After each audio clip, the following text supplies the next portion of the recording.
From the seed grows a root, then a sprout. From the sprout, the seedling leaves. From the leaves, the stem. Around the stem, the branches, and at the top, the flower. We cannot say that the seed causes the growth, nor that the soil does. We can say that the potentialities for growth lie within the seed, in mysterious life forces, which, when properly fostered, take on certain forms. M.C. Richards from Centering in Pottery, Poetry, and the Person.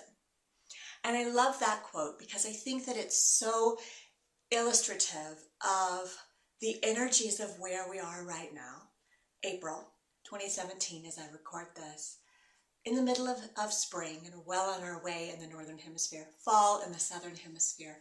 And at the same time, I think really tuning into some of the frustrations that I've been hearing in my group programs and from my private clients. So it feels like two different things are happening right now with this energy of burgeoning spring. So on the one hand, I've got some clients who have bright, shiny object syndrome. And I've been falling a little bit of victim to this myself, even though I know better. So it's like I want to go and I want to do and I want to have this list of 20 things that I want to get done today. And in reality, I don't have time to do all of these things. But still, like I want to do this and I want to do that because finally it's warm enough to get out and be active, or finally it's, time to move forward on some of these ideas that I've been percolating in my mind for a while. And yet, it's not time. So in Idaho, we've been having a typical spring. So it's 70 and sunny one day, it's 50 and raining the next, and it's 20 and snowing the next. And so spring is that time where it's like, I can't really decide if it's time to come out of the cocoon yet or not. On the 70-degree days, looks like a good time.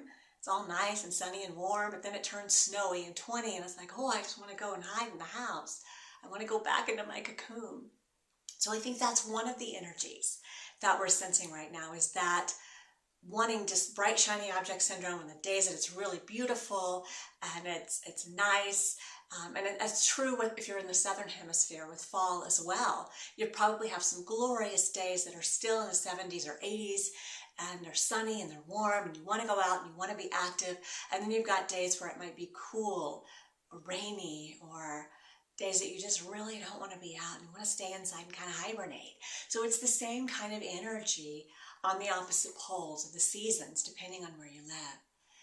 The other part of it is this frustration of feeling like I should know where I'm going. I should know what I'm supposed to be doing right now, and I have no idea. I don't know where I'm going. I don't know what I'm doing. I don't know where I'm going to be 1 year, 3 years, 5 years from now, but I feel like I should, and it's really, really frustrating. So it's an interesting juxtaposition from the energy we were just talking about, but it's the same energy. It's that kind of hurry up and wait energy that so many of us are feeling right now that may lead you to have bright, shiny object syndrome, where you want to go and you want to do and you have all these ideas and you don't know where to start, or you start on one thing and you start on another thing and pretty soon you have 20 projects going and none of them are getting done. Or it may be this fear of like almost being frozen. I don't know what to do. I don't know where I'm going. I feel the energy. I feel like I should be moving forward, but I don't know where I'm supposed to be going. Different manifestations of the same energy. And the solution for both is the same. So I'm going to lead you through a little process that I do on a weekly, monthly, seasonally, and yearly basis.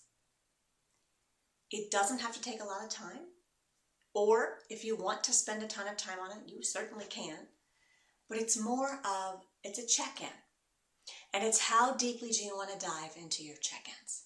So the first thing I do is I assess, and I usually do this part yearly, seasonally, and then at the beginning of every month. Where am I right now? What's going well? What's not going well? What am I happy with? What am I not happy with in my life right now? And one of the things that we were talking about in one of my group programs the other day is it's like, we all wish that we could just be so happy and blissful in all areas of our lives all of the time. But that just doesn't happen, right? Life happens. Maybe you started a new exercise plan in January and you were going along great and then you got injured and it derailed you. So now your physical activity is low and it used to be higher and you're frustrated by that. Or maybe you were having some relationship issues, but they got better. Or maybe you got in a fight with your mom or your dad or your kids or your grandparents or your loved ones or your boss. And so that relationship's kind of on the rocks. Life happens. We're not all going to be glowing and happy in every area of our life, every moment of every day. It just doesn't work that way. So first, start where you are and just assess. This is going really well. This is not going so well. So when I say assess, I'm talking about just different areas of your life. Relationships with friends, with family, with your work, colleagues if you work, and just people who are in your world, your education, your job, your career, your happiness, your spirituality, your relationships with friends, your mental health, your physical health, your activity level, your nutrition, all of these things that we kind of take for granted. So just kind of sit down and just brainstorm what's going really well and list out everything you can think of that's going really well in your life. And then list out, these are the things that are just not going well right now. So maybe you just lost a grandparent. I have a student who just lost her grandfather. They were very close, and so she's grieving. She's trying to finish out the semester, and she's grieving, and she's having a rough go of it. I mean, she's trying to keep her head above water, and I applaud her efforts, but at the same time, like, you need to let yourself grieve. So what's really not working well for you right now? And then what's in the middle? It's kind of like, meh, it's okay, it's not great, it could be better, it's not horrible, but I just am not super satisfied, not 100% there, like halfway in the middle, 50% maybe, 60%, but it's not horrible, but it's not great. So just take out your journal and start brainstorming. These are the things that are going really well, these are the things that are not going well at all, these are the things that are somewhere in the middle. Then, figure out what you want. For each of those things, what do you want? And realize that this is not something you can just flip a switch or snap your fingers and it's going to overnight be miraculously better. You can't hurry up the grieving process. You can't necessarily go out and find the perfect job today. Maybe you can. I hope you can. But for all those areas of your life, it's probably not going to be a flip of a switch, right? It's not going to be that easy. But just get an idea of where you're going. This is what I want. And if there's some areas of your life that you don't know what you want, that's okay. Don't beat yourself up about it. Practice lots and lots of self-compassion. At this point, we are exploring. The energy of April is really one of exploration. What is it that truly matters to me? What is it that I really and truly want? We are planting the seeds. But we want to be very careful about which seeds we choose to plant, because that's what we're going to harvest later in the year. So you better make sure you're planting the seeds. And it's better to spend extra time now figuring out, what do I really want? What's important to me? What do I want to manifest this year? Than to just put a bunch of time and energy into stuff that you later realize, it really wasn't what I wanted. Yeah, I just kind of wasted a bunch of time. So take it slow and take your time with this process. The next step is you've now assessed, you've figured out what you wanted.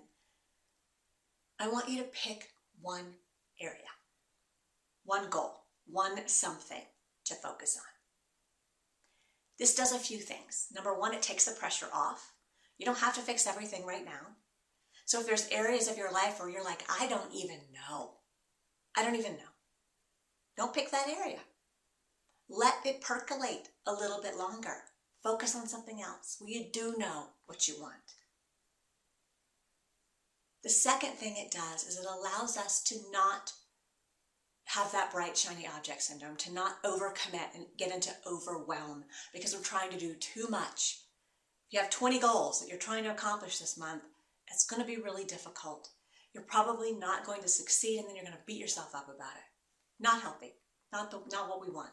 So pick a goal. A bigger goal, but a goal, or one area of your life.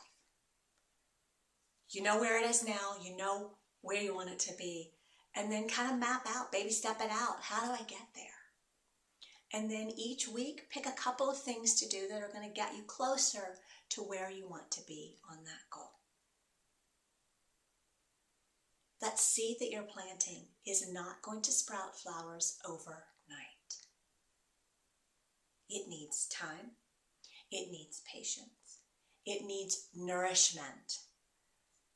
So for plants, that's water, good soil, maybe some fertilizer. For you, it's time for self-care. You're the seed. You have to nourish yourself. Take care of you. Make sure you're eating well. You're getting adequate sleep. You're spending time reflecting and truly checking in with yourself and assessing, is this what I want? Is this getting me closer to my goal? Or is it a bright, shiny object that's just derailing me from where I know I want to go? And keep coming back and reassessing. Is this working? Is this not working?